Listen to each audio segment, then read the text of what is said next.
This is Charles Jenks.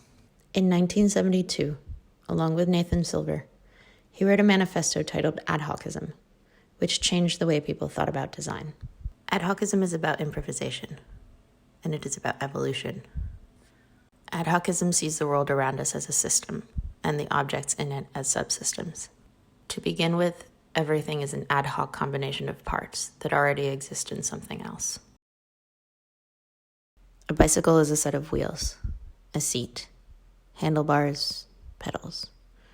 It evolved in different forms, some more successful than others, and then stabilized into the bicycle we know today. In its stabilized form, the bicycle is totalistic. It is no longer ad hoc. Some things don't stabilize, though. They can't exist because for something ad hoc to really work, it needs to have parts in common. A man, for example, cannot also be half beast. Or can he? Chimeras have been a source of fascination since ancient Greece. Throughout history, they have been depicted as monsters, allegories, and lessons. Jenks and Silver believe modernity has brought us closer to the existence of real chimeras, with modern science giving humans the ability to defy the natural order. So what does this have to do with Unit 2? For this project, I decided to use ad hocism and chimeras as a lens to view the Codex Borbonicus. The Aztecs meticulously documented their lives in codices like this one. In them, they illustrated their beliefs, their mythologies, their history, their world order.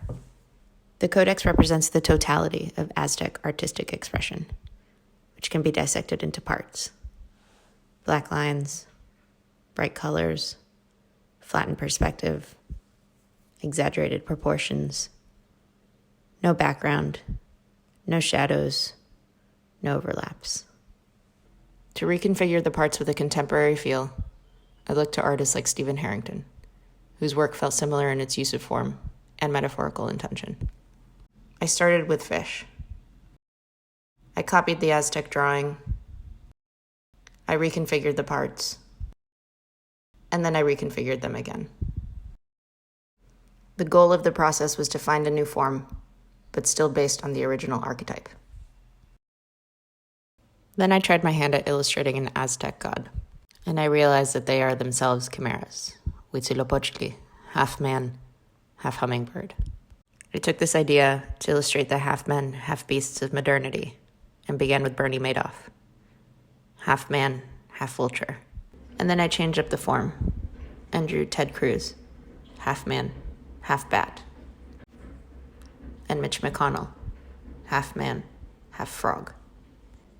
And then he evolved into the ultimate chimera, Donald Trump, half man, half clown, and his wife Melania, half woman, half vulture, and his son Don Jr., half man, half lizard, all snakes. I used a form of playing cards, thinking that the inherent duality of their imagery worked well, but it didn't. So I went back and took inspiration from the narrative scenes of the codices, and thought, if I had to leave a codex behind about the Trump years, what would be in it? What would it look like? What would I say? It's still a work in progress.